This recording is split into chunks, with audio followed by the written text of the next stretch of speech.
Good morning. Welcome to Career Force's virtual career fair for November 16th, 2020. I'm Liz Jennings, Employer Engagement Specialist, and I'm so happy to welcome all of you for this special edition virtual career fair that is designed for immigrant professionals. We realize that there are a number of Minnesotans that are struggling to get a job that matches their background and their educational level that they may have gotten in their home country. Today, I'm very pleased to welcome 4 companies: Medica, Lutheran Social Service, Minnesota IT Services, Thomson Reuters, and then we welcome also a nonprofit that has been doing work in this field, Prosperity Ready. But before we get started, I'm very happy to welcome my Assistant Commissioner of Immigrant and Refugee Affairs, Anissa Haji Moomin, who's going to talk more about her work at DEED and at Career Force and how we can all help. Welcome, Anissa. Good morning, everyone. Thank you, Liz. And this is really exciting moment because this is the first designated Immigrant and Refugee Affairs career fair. And it's really important for all of us to come together to discuss the barriers immigrants and refugees face. Good morning. Welcome to Career Force's virtual career fair for November 16th, 2020. I'm Liz Jennings, Employer Engagement Specialist, and I'm so happy to welcome all of you for this special edition virtual career fair that is designed for immigrant professionals. We realize that there are a number of Minnesotans that are struggling to get a job that matches their background and their educational level that they may have gotten in their home country.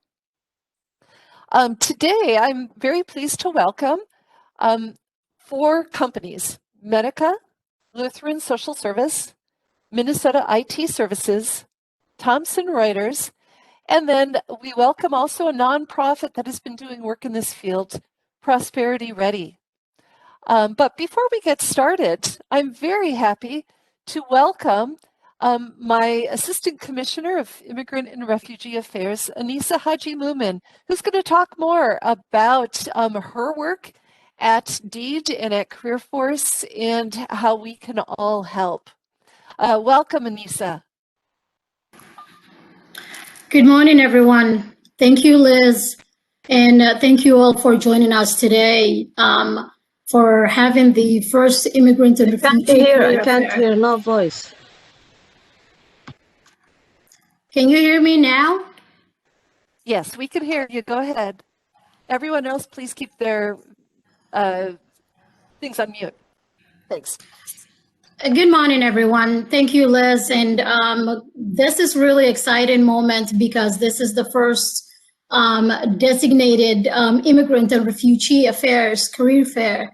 And it's really important for all of us to come together to discuss the barriers immigrants and refugees face. I cannot hear you, Anissa. Can everybody else hear me, Liz? Yeah. I can hear. I can hear you. I can hear you. Nima, are you on mute? Is that why you can't hear me? Yeah, go ahead, Anissa. Okay. We're hearing you just fine. Everyone else, please keep your things on mute and restart your WebEx if you're having audio problems. That oftentimes can help it.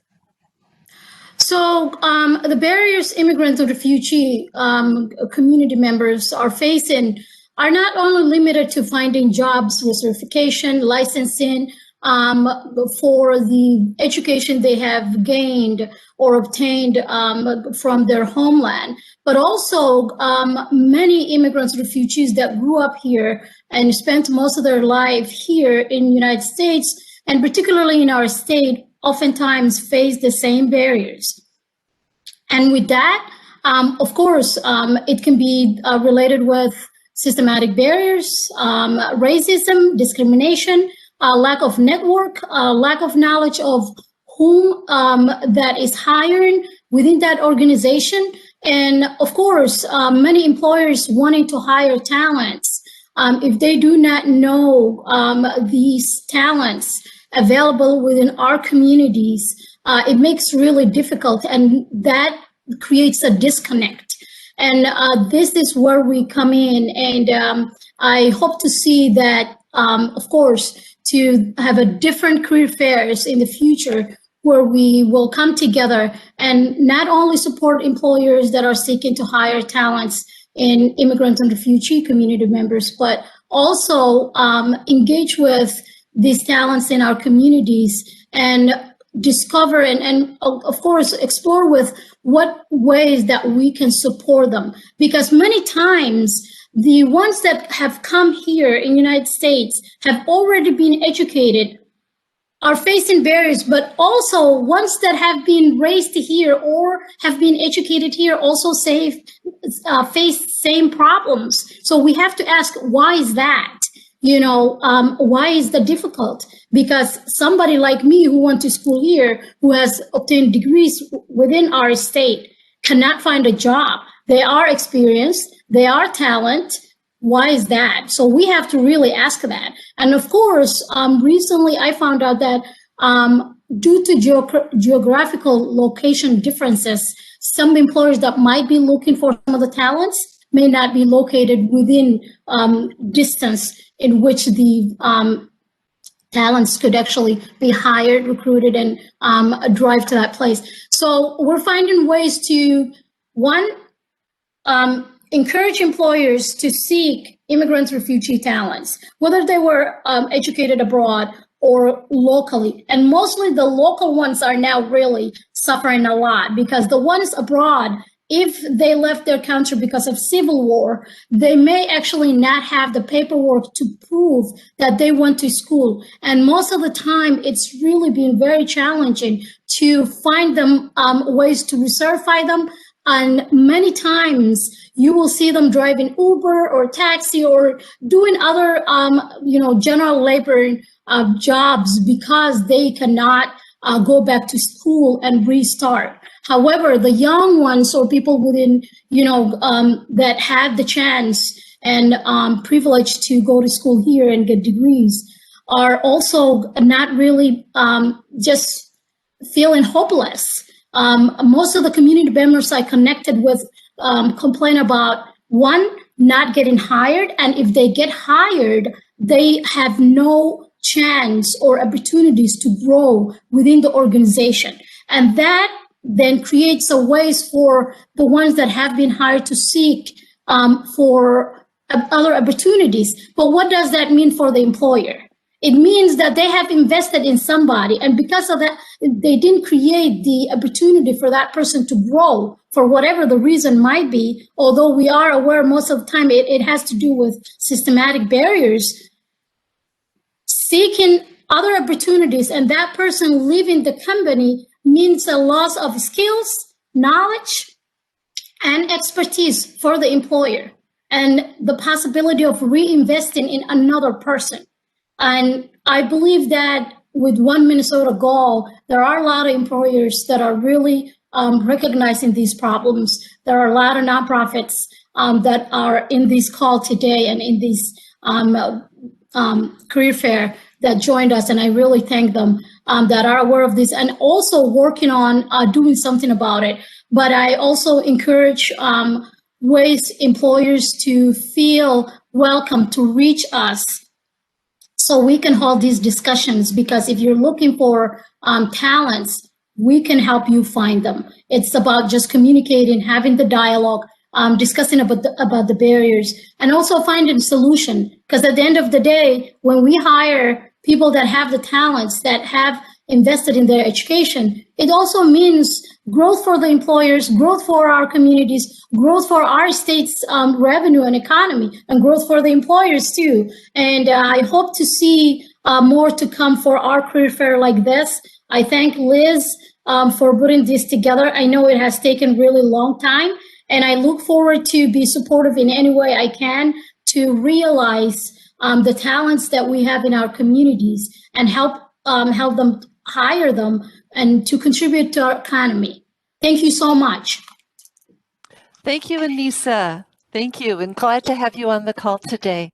I do want to point out that on October 26th of 2020, Governor Walz proclaimed it Immigrant Integration Day. And so that was a great honor too. And we were so happy to see that he did that. Let's move on and talk with all of our employers next.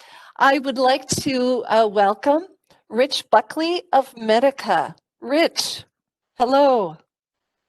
Good morning, and good morning, everyone. Thank you for the opportunity to kind of share a little bit about our organization. As Liz mentioned, thanks, Liz. I'm Rich Buckley.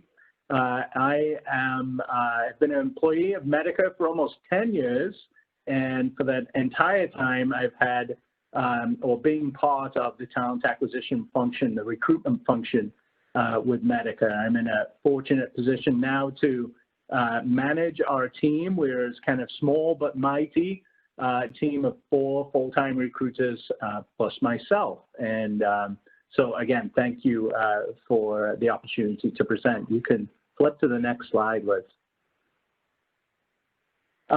Important, I wanted to share with you guys, particularly Medica's mission. In fact, I was in an employee orientation session this morning for onboarding new employees. We had 6 people start with Medica this morning, and I did the same with them, is to emphasize Medica's mission. And a key attribute of this mission is the element of trust. And that trust, or to be the trusted health plan of choice, really covers all of the stakeholders and partners in our business. So that's our customers, our members, our provider network, our service partners, and of course, all of our employees. And we're really fortunate as you think about organizations and opportunities to join companies. We're really fortunate at Medica to have an employee population that connects with this mission. And that's a great thing. Our vision, trusted in the community for unwavering commitment to high quality, affordable healthcare. And you'll see that theme in a couple of items from the presentation this morning. Next slide, please, Liz. So we'll do a quick overview of Medica, some comments on our own diversity journey, current opportunities, how you can find those roles, find opportunities at Medica, where you would go to find them, a little bit about our recruitment process, broad overview, and some comments about return to office. And I'll give you some context around how the organization is currently working. And then I think Anissa made some great points in her keynote about connections and network. And we are here to help you with that network component. As I said, we're a small team at Medica, recruiters, but I am really fortunate and honored to work with a small group of professionals that want to share their experience and expertise and are more than willing to help individuals network to our business, understand a little bit more about the healthcare space, about how insurance works, and obviously help you navigate through to consideration by hiring managers for opportunities. Next slide, please. So as a brief overview, we've been around for a while, established in 1975. Medica is a nonprofit health plan, and we really serve communities throughout the heart of America, the Dakotas, Minnesota, Iowa, Kansas, Missouri, Oklahoma, and Wisconsin and Nebraska. Our headquarters, and I saw a couple of comments about this in the chat, and we'll get to this as well. We're headquartered in Minnetonka. So we're on the west side of town, but we have offices now in St. Paul, more about that office in St. Paul to come, but also in Duluth, St. Cloud, Fargo, and Omaha. We are only 2,000 employees, and as I mentioned, I've been working for Medica for 10 years. If there's one consistent misconception of candidates that I've talked to throughout that time, People often envision that Medica is larger than we actually are. But we're a 2,000 person employer.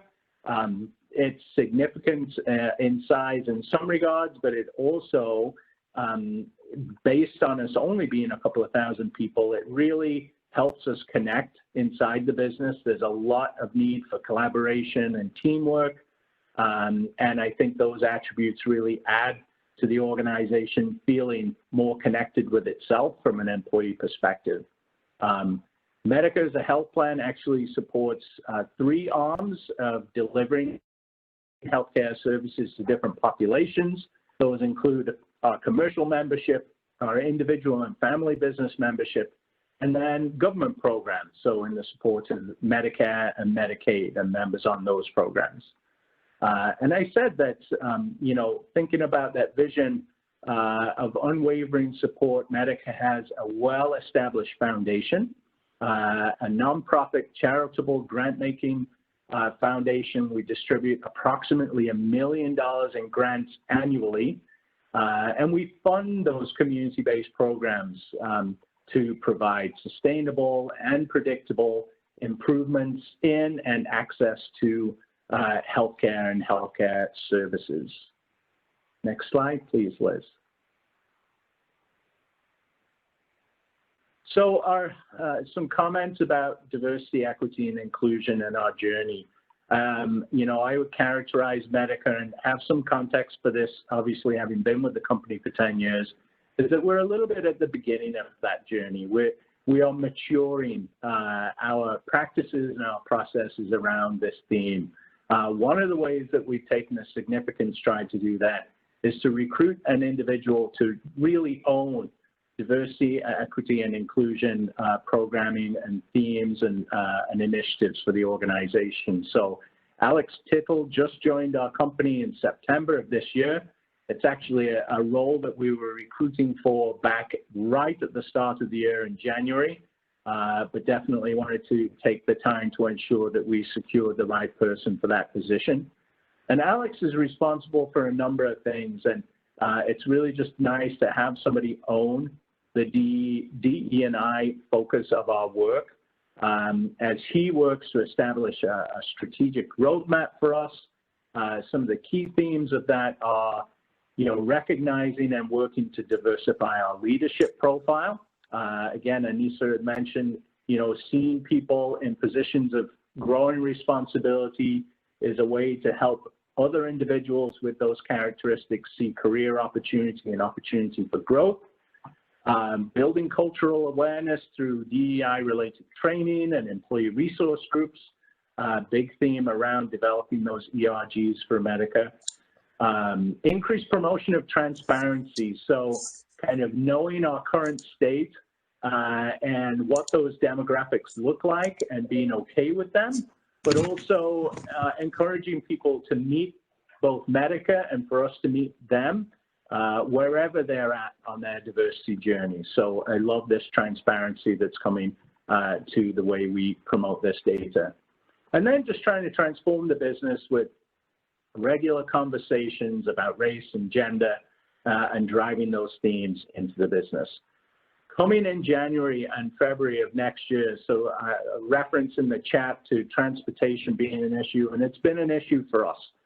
Like I said, we are primarily located on the west side of town, west side of the suburbs, but we have leased space now for a new 65-seat office that will be in the Wilder Foundation building located in St. Paul in the Midway area.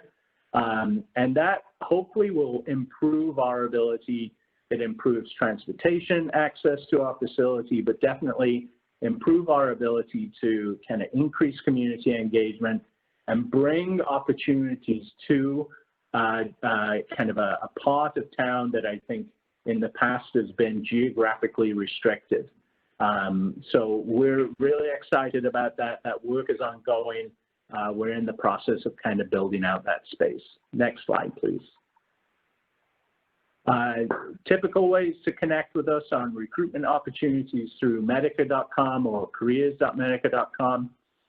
But also via LinkedIn. And we mentioned earlier this idea of network and creating a network and bringing a network to you to leverage. And LinkedIn is a great place to do that. Medica has a LinkedIn homepage. It is a page you can follow and see automated updates on what the business is doing. It's also a page that you can look for individual jobs. And, you know, health plans are relatively diverse. The roles we're anticipating initially in our St. Paul location are built around claims processing and customer service. So those we're hoping to, as I say, bring and post in the new year. And Medica has traditional roles in sales and finance and accounting, legal, the marketing domain, tech, IT, data science, and HR, so those traditional segments of the business. But as a health plan, there are also specialized segments that make the work interesting. Provider network, payment integrity, pharmacy and healthcare services. Oftentimes, people don't connect us with clinical positions, but we have RNs, we have licensed social workers, we have public health nurses, and physicians as part of our staff. So lots of diversity in the types of role that are available in a health plan. Next slide, please, Liz. Our application process is not atypical. I would say notable on this slide are the fact that we have a mobile-friendly application process that does not require you to include a resume or a cover letter when you apply to a position. So we really have geared our application process towards being convenient for our candidates rather than convenient for us to administrate. You can also quick apply for roles using a LinkedIn profile. Applications are reviewed by real people. We don't currently use artificial intelligence and don't have any plans to do so in screening candidate applications. And we really focus on being thoughtful in our recommendations for individuals to progress in a particular recruitment process. So that requires conversation. It requires a discussion with you about skills, a way to highlight those skills that are not only relevant but also applicable from a parallel perspective, and we have a team that works really hard to do that. Once finalists are selected, we extend contingent offers that contingent upon background checks, and then once those are clear, we establish a start date and we move forward. Quick comments on onboarding and return to office. Thank you, Liz. Just go back to the last slide real quick. All of our new hires and all of our current population are working remotely, and we're not anticipating being back on site until April of 21 at the very earliest. And even then, probably a pilot small group of Medica employees. It won't be a hit the date and everybody returns. We're shipping all equipment to homes, and just as I mentioned with our onboarding this morning, everything's being done remotely. What you need is access to adequate internet bandwidth to support your work. Everything else Medica provides. Thanks, Liz. We're just about out of time for you, so just wrap it up and then we'll move on. Thank you. My last slide, I really appreciate it. Here's just a notation of our team. There are email addresses here direct for our team members. Just encourage you to connect with us here directly or through LinkedIn. We are anxious and looking forward to helping in any way we can. Thank you so much for the opportunity. That's great. And we do want to mention too that you are hosting a WebEx link at 11:30. I've included it out in the email that all of the attendees received. It's in there. But Rich, you might just put the WebEx link in the chat here too. And people can join you at 11:30 to talk more about all of Medica's opportunities. Thank you. I will do. Thank you. Yeah. I'd like to move ahead and welcome Amanda Melvin with Lutheran Social Service of Minnesota. Good morning, Amanda. Good morning. How are you? Sorry, we've already talked here. I'm sorry. Yeah, that's great.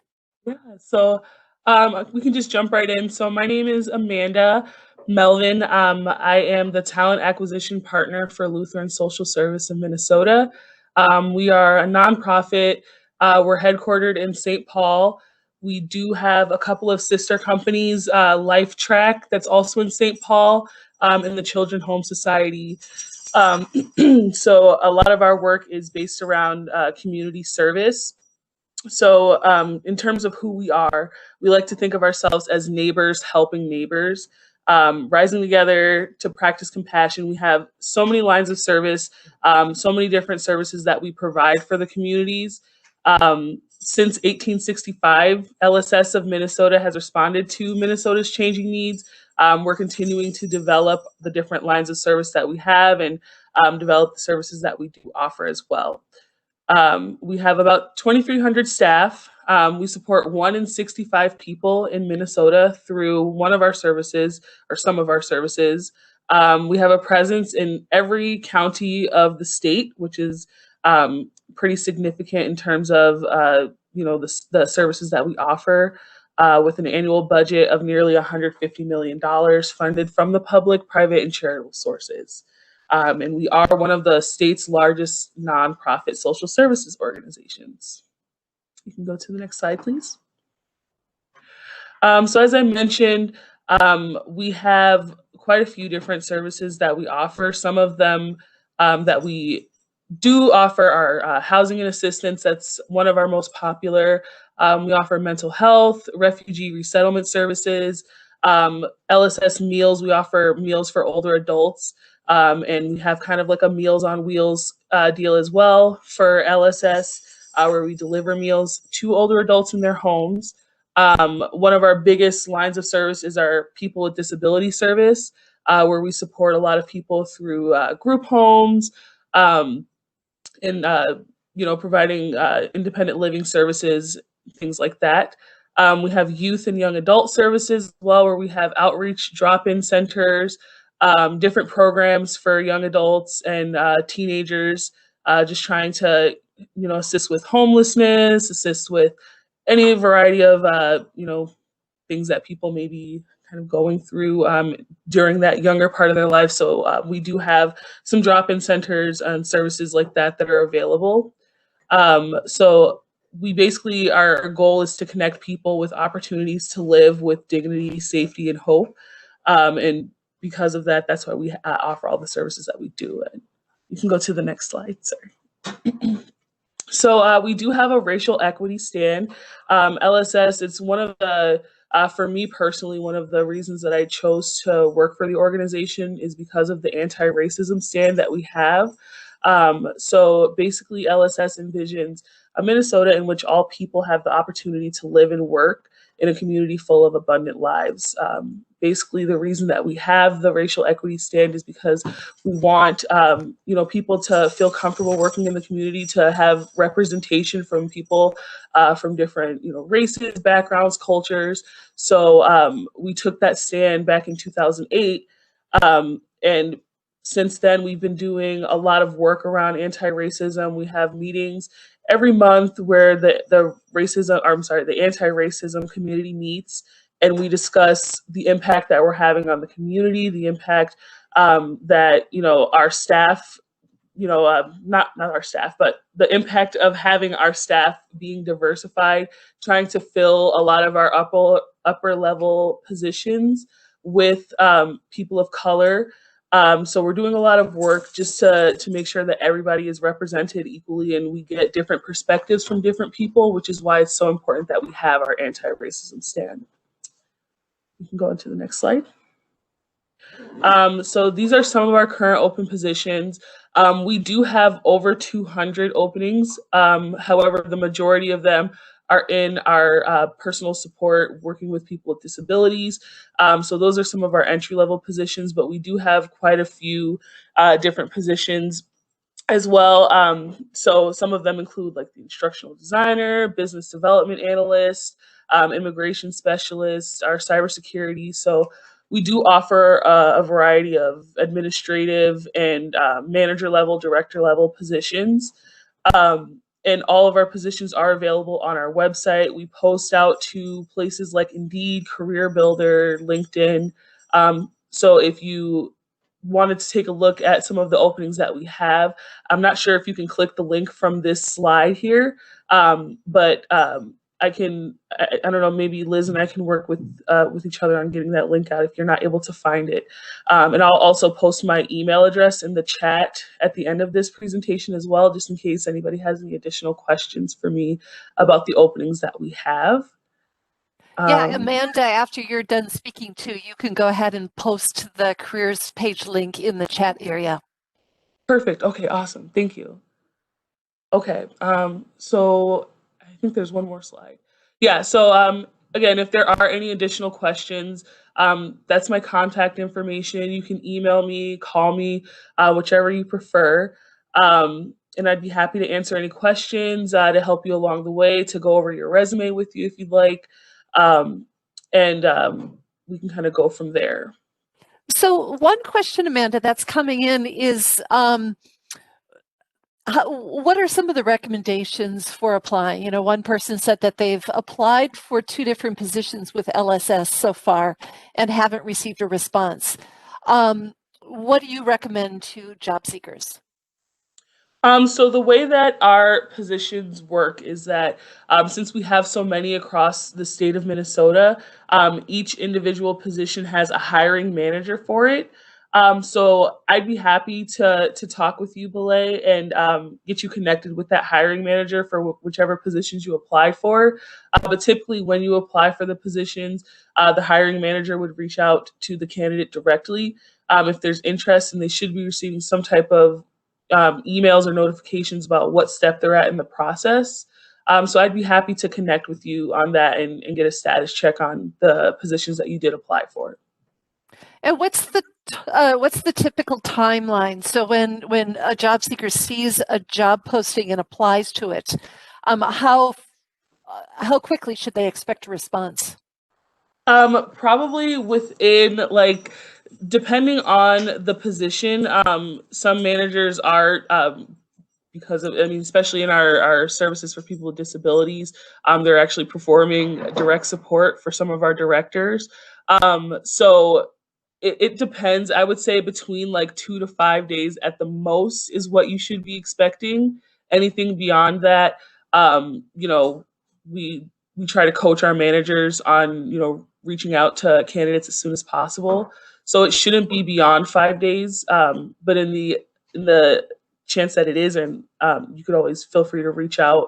My contact information is on there. There's also on our website, it lists the email to our HR inbox, which is one that I oversee. So I can also get connected with you that way as well. Great. Thank you so much, Amanda, for being here today and talking about Lutheran Social Service. Everyone, you can address your questions to Amanda. Amanda, you can go ahead and post some of these links in the chat. And so great. Thank you. Thank you. I would now like to welcome David Berthum of Minnesota IT Services. You'll have to correct me on this, the pronunciation, David, of your last name. You did great, Liz. Thank you so much for organizing this event, and it's a pleasure to speak with you all, as well as the other employers today. What a great group. My name is David Berthum. Great job on the pronunciation, Liz. And I've been with Minnesota IT Services for about 3 years. And Minnesota IT Services is really think of the technology agency within the executive branch for state government. Here it says, we make the business of state government run. Just think about what we've gone through during the pandemic and having a lot of our workforce shift to remote work. You can imagine the extra, resources and operations taking place, and a lot of that's taking place within my organization. So as we go on to the next slide, Liz, this shows you kind of where we sit within the executive branch in terms of size. This was data from 2017, but not much has changed. You'll see that the Department of Human Services makes up for 19% of the executive branch. And you got transportation following, corrections. Then you've got the Department of Natural Resources. And then you've got my organization, Minnesota IT Services. So we're about the 5th largest agency within state government. We currently have closer to 2,400 employees. If you go to our careers page, you'll notice we've got positions like information technology business analyst, project managers, web and application developers, information security engineers. These are very common positions that we post for. Most of them are going to be very technical. There are times where we will have positions like human resources, finance, communications. So there are different aspects to our organization, but about 90% or more will be technical focused. Moving on to the next slide. State benefits. As a Minute employee, you will receive leave time, generous vacation, sick and paid holidays. When it comes to healthcare, dental, really we've got just amazing packages. We also have 11 paid holidays. So last week we celebrated Veterans Day, which was last Wednesday. So all state employees received that day off as a paid holiday. We have pre-tax benefits like deferred compensation.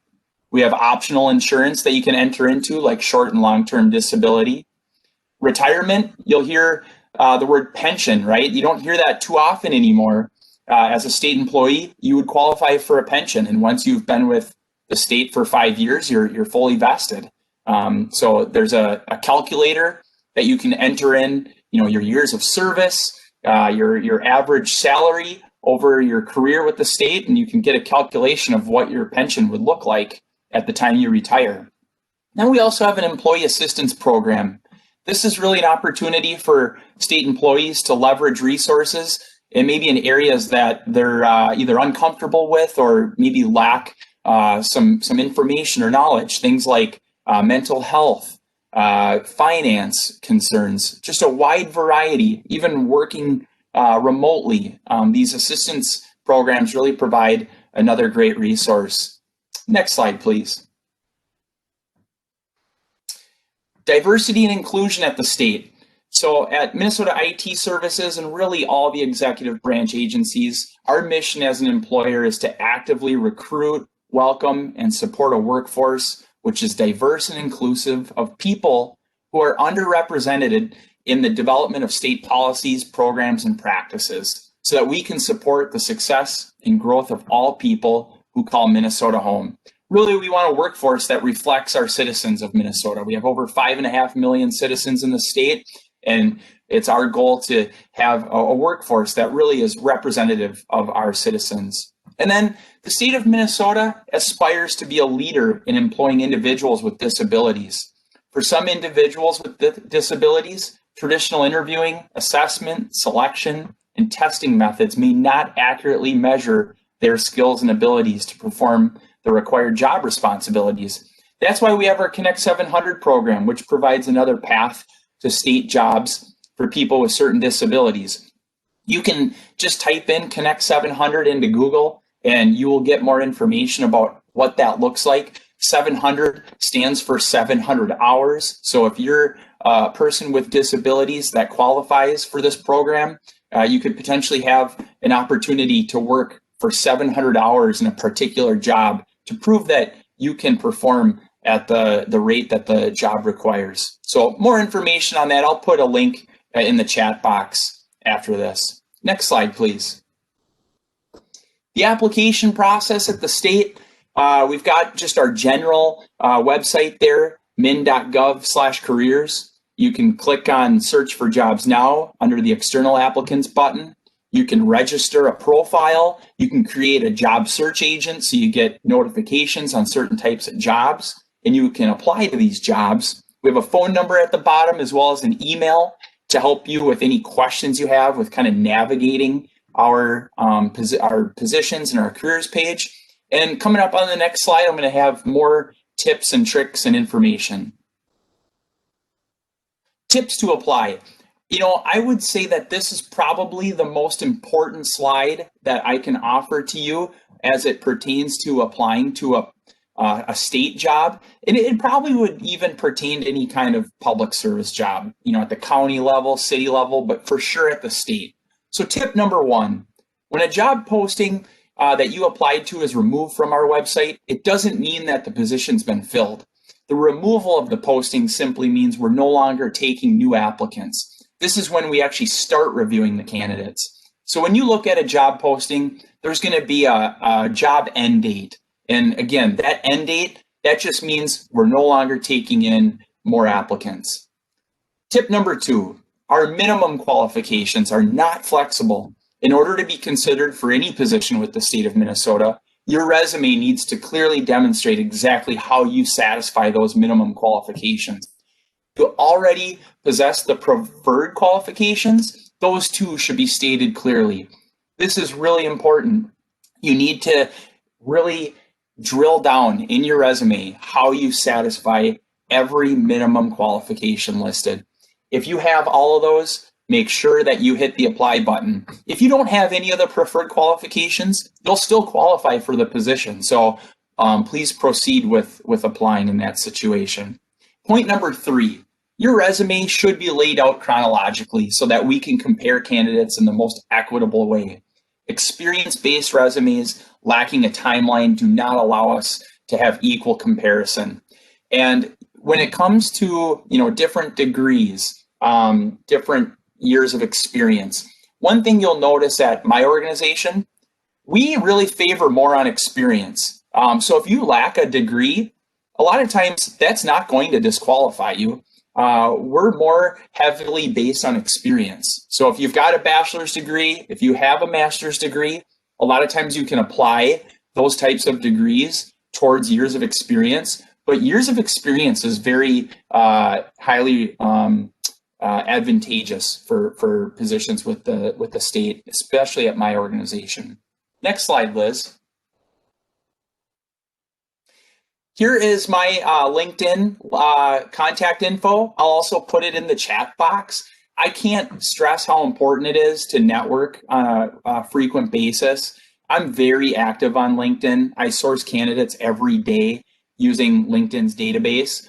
As a job seeker, this is such a great tool. You can really look at different jobs out there and a lot of times figure out who is the hiring manager or who are employees that work on the team of that particular position just by leveraging the search engine within LinkedIn. So I'm active every day. I have it pulled up almost like my email inbox is pulled up. So please don't hesitate to connect with me. If you've got questions about working at the state, working at my organization, I'd be more than happy to have conversations with you. Once again, Liz, thank you so much for this opportunity. I'll take any questions either through the audio or in the chat box, and I'll just be here waiting. Great, thank you. Yes, I do want to keep the presentation moving along. So David, if you would answer a couple of the questions that have been typed in the chat, that would be fantastic. Thank you so much for being here today.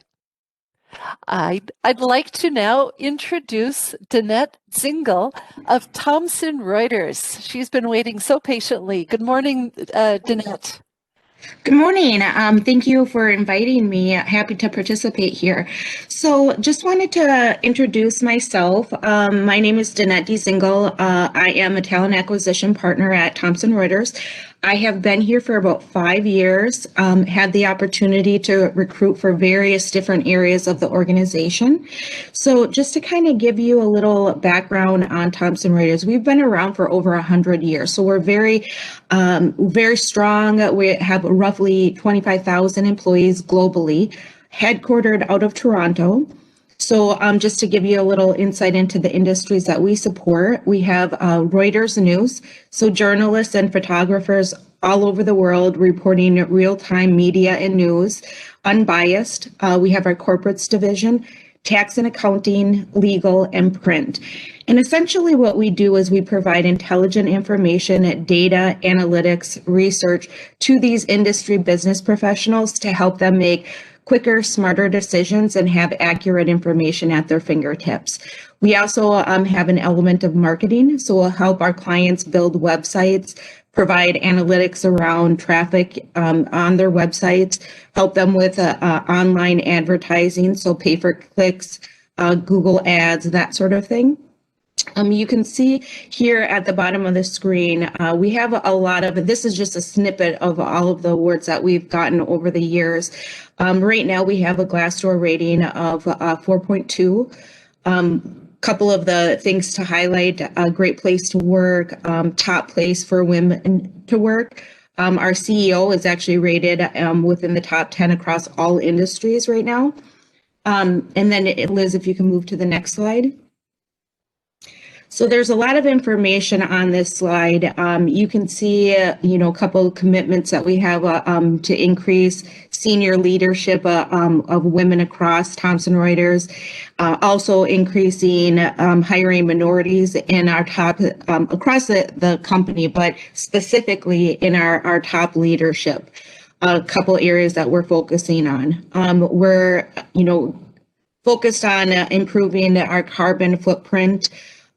We are focused on building an inclusive and diverse workplace so that everyone feels valued and has an opportunity to really reach their full potential.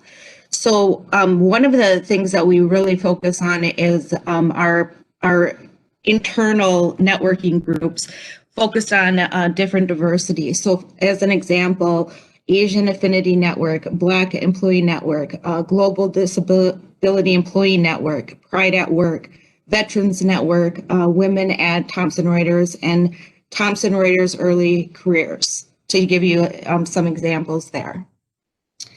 And the next slide, Liz.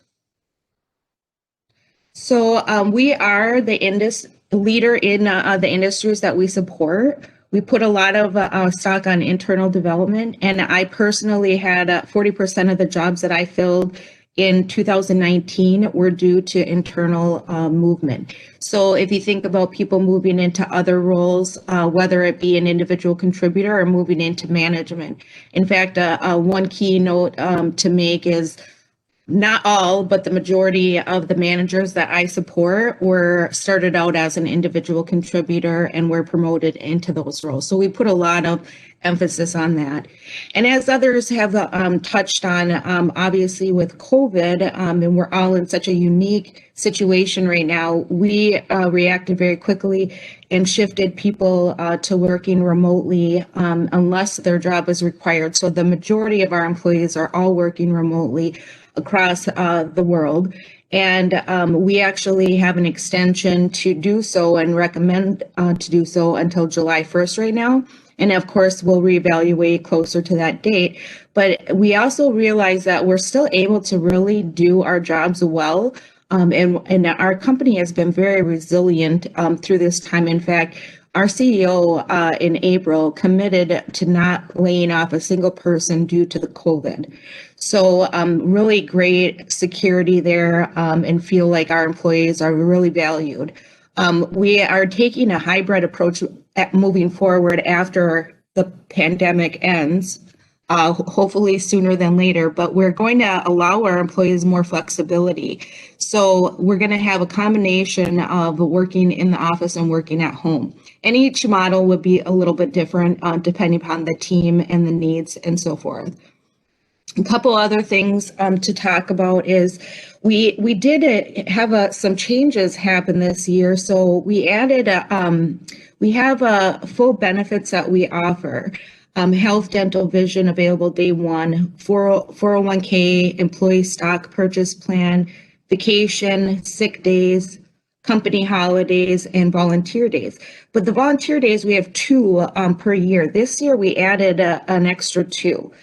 Just because of the climate that's going on right now, we want to make sure that people are encouraged to volunteer and give back to the community, even though these times make it a little bit difficult with people not wanting or being able to be in person.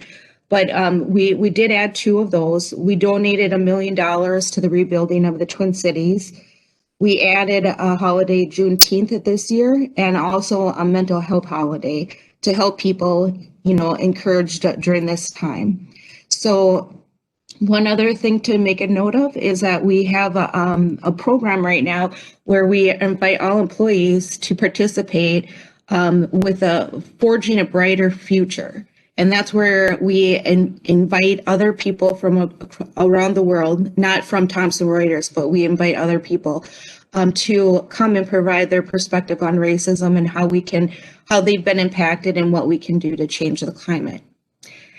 And then the last slide, Liz, is my contact information. So really encourage people to go on our website.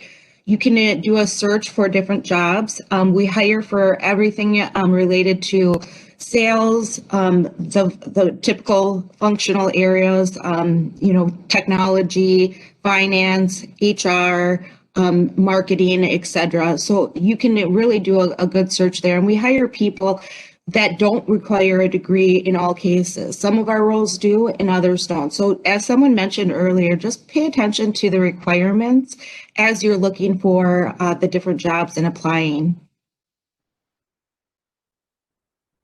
And that's about it. Thank you, Liz. Great. Thank you, Jeanette.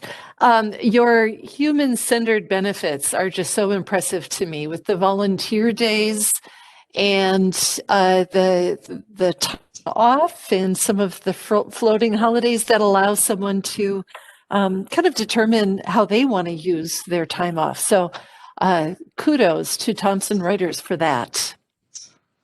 Thank you. One quick question. Do you hire IT positions too at Thomson Reuters? Yes, we definitely do hire a lot of IT positions. We're more so a technology-based company, so we're always trying to create different platforms and cloud-based services for our clients to utilize the information. That's how we provide the information. Great, thank you. Yeah, and just go ahead and answer any other questions that may be coming in the chat. So thank you for being here today and representing Thomson Reuters. I appreciate it. I'd like to welcome Lisa Perez, CEO of Prosperity Ready. Prosperity Ready is a nonprofit in Minnesota, and while she isn't hiring, she works in this area of supporting immigrants. So welcome to Lisa. Thank you, Liz. You can go right to the next slide.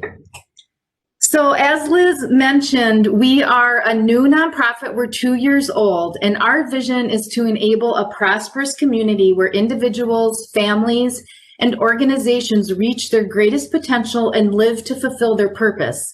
Holy cow, as they say in Minnesota, right? That's a lofty vision. But Liz, if you flip to the next slide, I can tell you what that actually means. So what is the work that we do?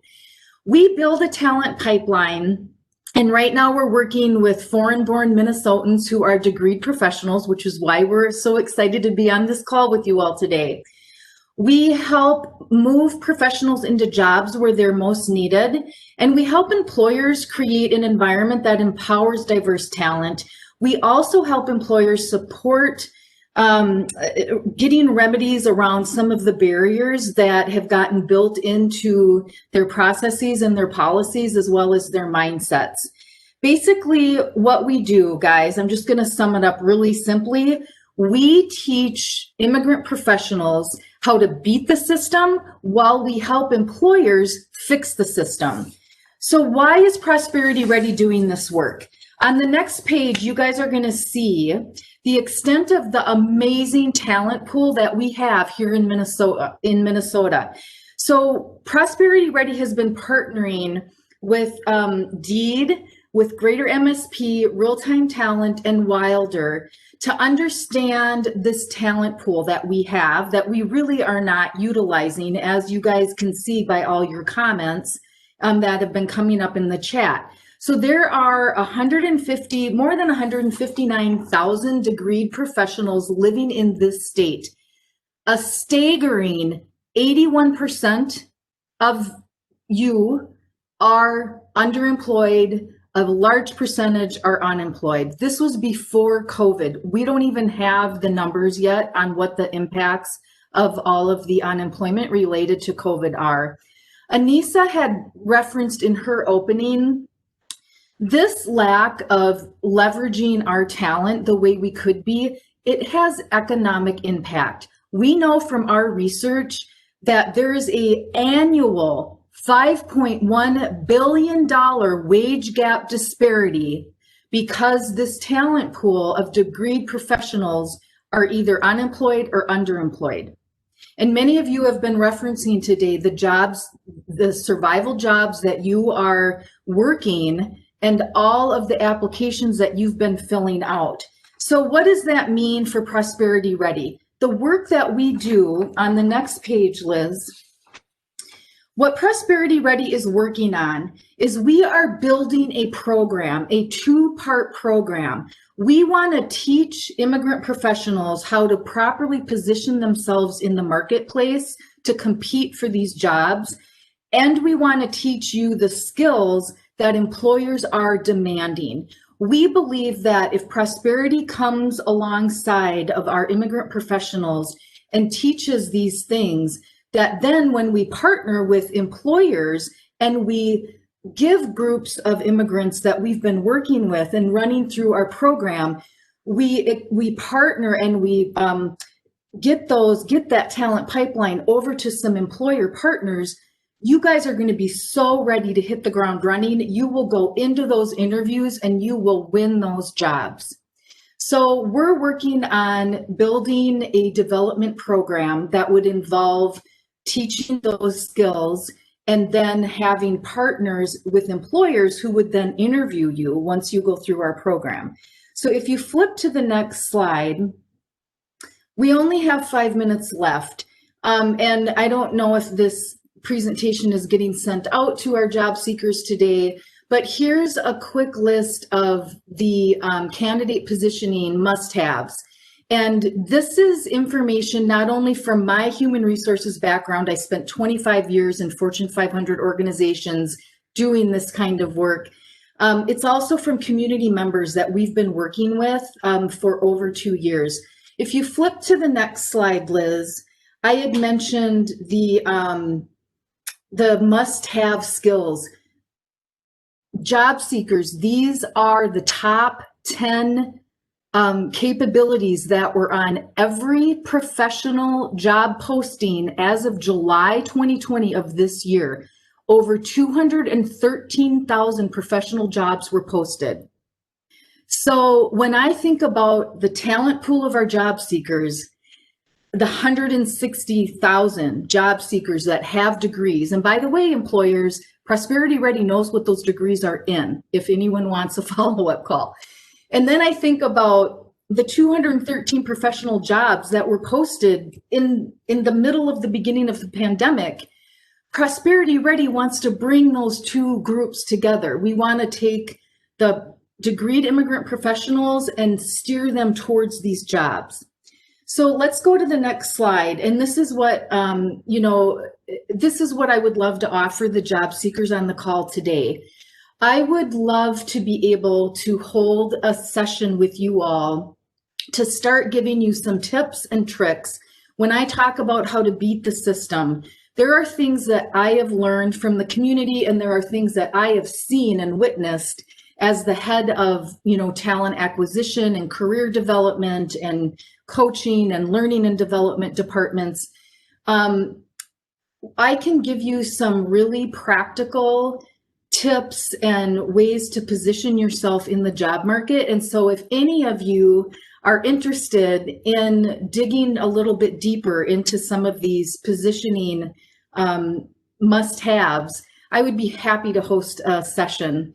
And to get more information on that, or to tell me if you're interested, if you go to the next slide, Liz.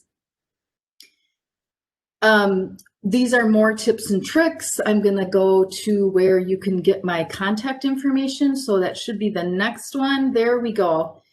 I was remiss in not putting an action here on, if you want to have an information session and dig a little bit deeper into these tips, just go to www.prosperityready.org. And at the bottom of our homepage, there's a contact form. And you can fill that contact form out and express your interest in an informational session. And we will, if we get 2 people, if we get 20 people, we will hold a session and we'll dig into this a little bit more. You can also reach me at lisa@prosperityready.org. And I think we have 1 minute left. If there's any questions that I can answer, well, I want to give Anissa one more chance to say final comments before we wrap up. So I am so glad to have you, Lisa, here on the call. And please reach out to her. Everyone, if you have questions, go ahead and put your contact information in the chat. And also, we'll, I need to give a few more updates here. But first, back to Anissa. Do you want to give any final words? Thank you, Liz, and thank you everyone that presented here. And I really appreciate the resources and information that you all shared.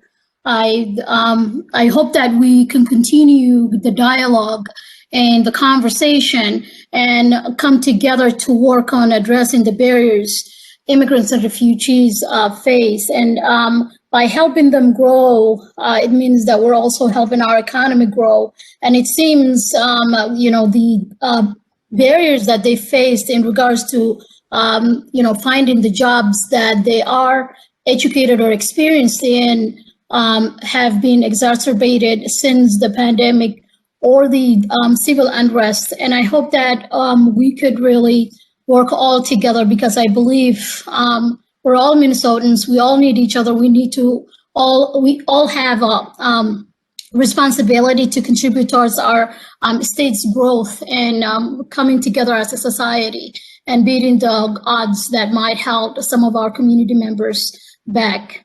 Thank you so much. Thank you very much, too. A few announcements to all the job seekers still on the call. On a Thursday, November 19th, we are going to have a Career Force online orientation.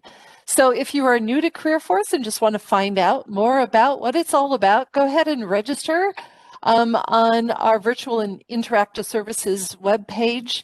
And it will be a half-hour WebEx call. I can get you more information, too, if you need it. All of our virtual career fairs from all summer and fall have been on our YouTube channel. So if there's another company that you're interested in, the company name is in the comments area. Feel free to go to there and listen to the recording to find out more about how they hire and what they do.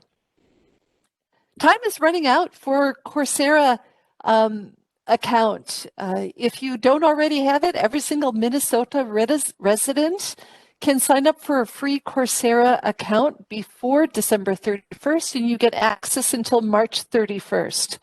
careerforcemn.com/Coursera for that link. And as always, follow CareerForce MN on your favorite social media platform. Our team does a fantastic job with getting all of the information out from the state of Minnesota and CareerForce Indeed. So thank you to everyone who is on the call. Please email me if you have any questions or thoughts or need any links. It's liz.jennings@state.mn.us. Thanks to all of our participants, our presenters today, Medica, Lutheran Social Service, State of Minnesota IT Services, Thomson Reuters, Prosperity Ready, and Assistant Commissioner Anissa Haji Mumin. This has been a good hour. Thank you, and see you next time. Thank you.